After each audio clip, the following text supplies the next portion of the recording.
Mana kira-kiranya orang perjuang ni, dia tak kira nyawa dia. Dia tak kira dia seorang. Tu baru kuat, baru padan dengan dia tu. Dia serah gitu. Baru padan dengan dia. Mungkin Nabi kan ni.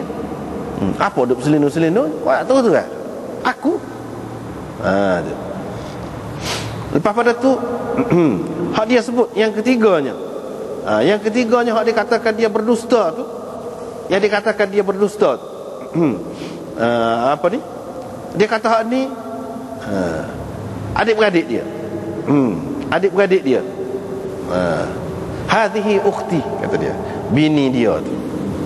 Bini dia apa ni, Sarah tu. Bila raja tu ambil, kalau kata adik-beradik lepas, dia tak itu. Tapi kalau bini orang, dia kena ke bini orang. Kalau dia kena, dia ambil. Gitu raja zalim. Jadi dia pelepas, dia kata ini saudara saya. Ni siapa? Dia kata adik-beradik. Adik-beradik tu lepas pada tu dalam hadis yang lain dia sebut, dia royak adik-beradik seagama. Tu bini pun adik-beradik juga, adik-beradik seagama. Betul lagu tu. Tapi dia tidak kata mana lebih besar, adik-beradik seagama dengan bini. Maksud orang tanya tu kepada dia. Kita kata bini lah. Dia tak kata bini. Kalau kata bini pun, kalau Tuhan tak bui, tak jadi juga. Dia tak boleh ganggu juga. Seseolahnya nampak macam dia takut. Dia tidak harap kepada Tuhan, seseolahnya sepenuhnya. Hak tu dia berasa kecewa. Padahal tidak salah, tak ada bohong. Dia kata dia saudara seagama maksudnya, adik-beradik, tak ada bohong. Tetapi pada zahirnya nampak macam bohong. Hakikatnya boleh jalan keluar dia. Tapi dia berasa, apa dia tidak kata? Dah maksud orang dia tahu kan, maksud orang nak tanya tu siapa tu. Maksud bini. Kalau ada royak anak, ni royak bini. Kalau royak bini, kalau Tuhan tak bui, tak izinkan dia nak ganggu pun, tak akan boleh juga. Tu dia rasa. Kamu pergilah kepada Musa, seorang hamba yang begini-begini. Lebihnya Musa tu bagi Taurat, ada kitab Taurat, dan Tuhan kecek dengan dia. Tuhan dekat, pendekatkan dia. Maqam dia tu tinggi. Pergi kat Musa lagu tu juga, dia pun ingat kepada kesalahan yang dia telah buat. Bunuh orang dulu. Dia tidak sengaja bunuh orang. Dia tidak sengaja. Semua ni tidak sengaja pula. Kalau kita perhati, dikatakan kalau disebut dengan nama dosa pun lagu tu. Sebab tu kita kena faham seperti tadi. Sebenarnya bukan tak boleh kita kata dosa lah, sebab takut keliru. Kesalahan ataupun ketelanjuran, tu kita boleh kata ketelanjuran. Sesuatu yang berlaku dengan tidak disengajakan. Dia tidak maksud sampai gitu, tapi bisa tangan dia tu bahan pun jadi gitu. Dia pun tidak suka gitu mah.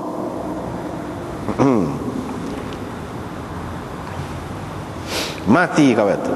Kamu pergilah kepada Isa Abdullah wa Rasulah. Pergi kepada Isa, hamba Allah dan Rasulnya dan ruhnya. Ruhnya itu maknanya Allah tidak bagi ruh dalam tubuh dia tu dengan cara biasa, cara pelik. Wa kalimatahu, kalimah Tuhan itu maksudnya dengan kun fayakun, tidak mengikut sebab musabab yang biasa bagi kelahiran manusia. Itu maksudnya. Bukan ruh Allah tu, ruh Allah masuk dalam dia tu lah yang jadi keliru. Orang-orang Kristian tu sehingga dah ruh Allah, jadi dia sebahagian daripada Allah. Itu silap. Padahalnya maksudnya lagu lain. Mereka pun pergi kepada Isa. Isa pun kata lagu tu juga. Sini dia tak ada sebut bapa Nabi Isa tu, taksir, berasa malu. Dia masa dia ni seorang manusia yang hina, tak ada gapo, hamba Allah. Supaya disebut ni, tiba-tiba orang buat sebagai Tuhan, orang kata anak Tuhan, malu. Malu. Kadang-kadang benda tu, kesalahan tu kita tidak buat, tetapi orang kaitkan dengan kita, kita jadi malu. Itulah orang yang bermaruah. Dia tidak nanti dia sendiri melakukan, orang lain, anak-anak dia pun dia berasa malu, tak boleh nak tunjuk muka dah kat orang. Gitu orang yang bermaruah. Lepas tu pergilah kepada Muhammad, abdan ghafarallahu lahu ma taqaddama min dhanbihi. Dhanbihi ni maksud dosa ni maknanya kesalahan ataupun sesuatu yang dia berasa salah. Dia berasa salah. Sebenarnya tak salah-salah pun kalau orang lain, tapi dia tu berasa. Lepas tu dia cerita seperti itulah. Bila pergi tu Nabi SAW pun sujud. Lama selama mana tak ada sebut Masya Allah an yada'ani, selama yang Allah SWT nak lah. Jadi Nabi SAW pun sujud. Tuhan pun kata angkat, yang ni angkat kepala tu lah, angkat. Muhammad, katalah, kata-katamu akan didengar. Kamu minta tolong. Kalau minta tolong akan diberi pertolongan. Begitulah. Dia pun angkat kepala dan puji pula Tuhan dengan pujian yang Tuhan ajar kepada dia khusus pada masa itu. Lepas tu aku pun beri syafaat. Syafaat pun Tuhan raya sebanyak ni. Misalnya 100, 1000 kau berapa kau. Dia ada had dia. Sebanyak ni. Wah keluar. Gitulah. Masuk dalam syurga. Mana Qatadah kata dia dengan Anasnya 2. Satu lagu tu, satu lagi aku pun keluar dan mengeluarkan mereka daripada neraka. Aku pun keluar. Keluar tu keluar daripada mana? Dan aku pun mengeluarkan mereka daripada neraka dengan masuk dalam neraka kau. Dan memasukkan mereka ke dalam syurga tu, masuk mereka sekali dalam syurga kau. Tidak gitu. Mana keluar ni daripada suasana tadi. Artinya Nabi SAW diberi keistimewaan tadi. Ada satu suasana yang orang lain tidak layak masuk dalam keadaan itu. Untuk dia beri pertolongan dalam suasana tadilah, dia dapat bercakap dengan Allah. Dia nampak Allah Subhanahu Wa Taala. Inilah makna nampak tu. Nabi nampak dalam keadaan yang istimewa yang orang lain tak nampak. Bila aku nampak dia, aku pun terus sujud. Nabi kata, ni muka bak kita duduk cerita ni sekarang ni bak nampak Tuhan. Jadi Nabi nampak ayat ni, Nabi nampak. Orang lain pun nampak lagu lain. Sini tak nak nampak ni pada ketika ni, dia saja nampak. Jadi kata dia keluar daripada suasana tu yang istimewa. Baru dia boleh. Bukan makna masuk neraka. Dia tidak ayat sini masuk neraka. Dia keluarkanlah. Allah SWT beri lah. Sebab kita lah tak payah nak nampak lagu mana. Zaman dulu payah kita kata. Tunjuk gambar. Tunjuk gambar ni duduk dalam neraka ni. Tunjuk. Tunjuk nak ni. Gitu boleh. Kita kata nak suruh budak faham kalau zaman learn ni. Jadi kita boleh tu. Dengan ada gambar misalnya, tak payah masuk. Jadi dia boleh tunjuk ni. Gitu. Sebab masalah gambar-gambar ni, kalau kita tengok dalam hadis, ada banyak yang disebutkan di pada mahsyar besok, ada gambar-gambar ni ditunjukkan kepada seseorang tu. Dia duduk tengah buat gini. Hak dia orang lain tak nampak. Dia duduk curi ke misalnya, tunjuk, nampak belakang. Dia ada gambar-gambar tu ada. Maknanya seseolahnya learning ni sudah ada kamera tu, kamera yang tersembunyi tu. Ada. Saya sok tunjuk tayar semula. Jadi orang tu buat kamera CC ke apa ni, dia lah tu. Kau dekat lah tu, kau mudah nampak akidah kita tu. Lagu tu. Bila orang tahu ada kayak ni gambar, kan takut sikit lah, beringat sikit. Setara tu Allah SWT ni pergi mana pun tak boleh pergi. Dalam tubuh kita dia pun ada kamera dia. Dalam tubuh kita ni, tubuh kita ni, orak ni, bulu gapo ni boleh kecek. Kesek duduk situ. Tak payah pasal dinding, pasal mana. Duduk sekali dengan kita tu.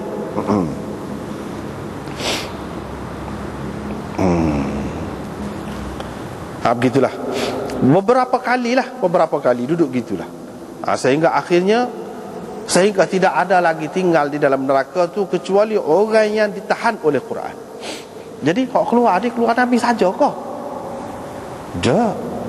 Orang lain pun pada ketika tu diberi juga. Seperti hadis sebelum pada ni kan. Malaikat ada juga. Orang-orang lain, orang mukmin, orang-orang soleh, orang-orang baik-baik tu diberi juga kuasa untuk memberi syafaat ni. Ramailah, bukan Nabi seorang saja ada. Orang lain beri cara dia, kadar dia, sebanyak sekian-sekian. Hak ni sebanyak sekian-sekian. Setelah habis semua tu, sehingga tidak ada lagi dalam neraka kecuali orang yang ditahan oleh Quran. Orang yang ditahan oleh Quran tu apa dia? Yang ni Quran sebut dah, kalau lagu ni tak keluar daripada neraka. Lagu ni Tuhan tak ampun. Bila Tuhan tak ampun, keadaan neraka. Gitu.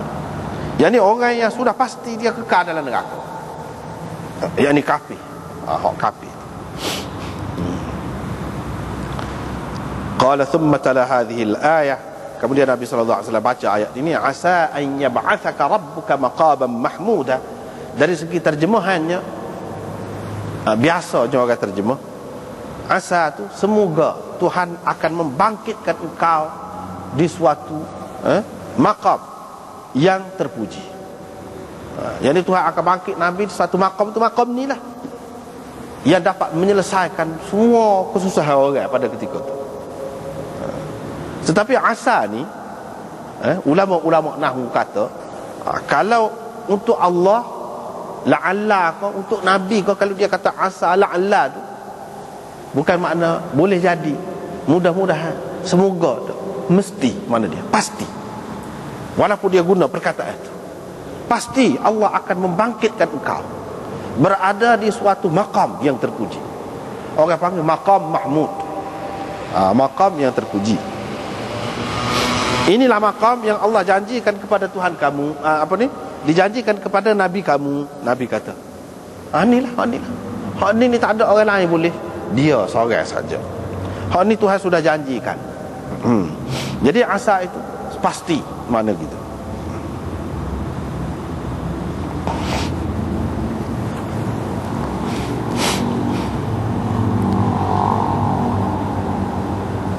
Kemudian riwayat daripada Anas bin Malik, Nabi SAW hantar kepada golongan Ansar orang supaya panggil mereka. Nabi nak jumpa dengan puak-puak dia.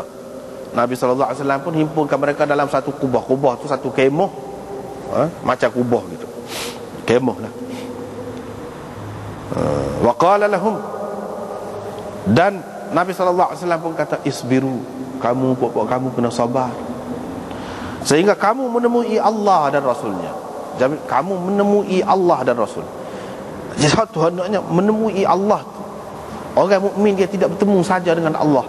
Bahkan dalam hadis-hadis yang lain, maksud orang mukmin bertemu dengan Allah tu, dia akan melihat. Dia akan melihat mana? Pada mahsyar tu pun melihat dah. Seperti dalam hadis sebelum pada ni. Dan di dalam syurga tu memanglah. Hak tu hendaknya Imam Bukhari nak. Bapa yang Nabi SAW suruh sabar, kira-kiranya dia sudah tahu dah.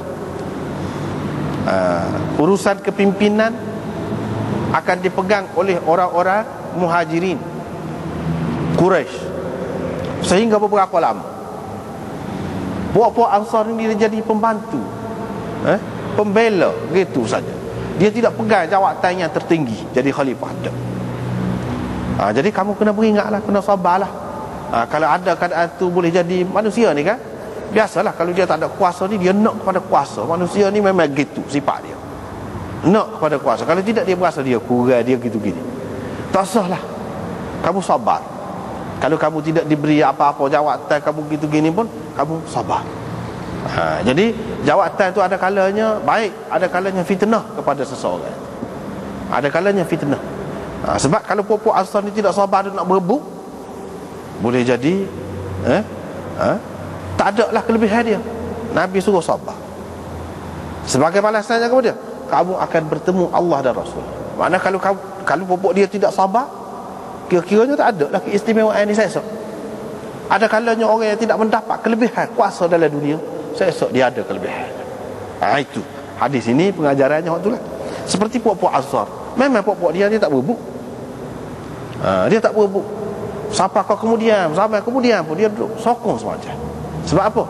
Kita tengok dalam sejarah sokong. Sebab dia ingat Nabi pesan, panggil khusus sabar. Fa inni 'alal haud, aku akan berada di kolam nanti. Aku akan tunggu. Jadi kalau puak-puak kamu ni ada hak tak betul, aku tahu lah siapa hak tak mari, hak tak sapa. Kira-kira gitu. Pandang tak sapa jumpa dengan Nabi saya. Dalam dunia ni setakat mana sangat. Gitu je. Tak perlulah kamu berebut-rebut dengan orang lain, berebut dunia. Riwayat daripada Ibnu Abbas, dia berkata Nabi sallallahu alaihi wasallam bila bertahajud, itulah Allahumma Rabbana lakal hamd anta qayyimus samawati wal ard. Ini dalam riwayat ni qayyim. Qayyim ni dia yang menguruskan langit dan bumi, yang menegakkan langit dan bumi,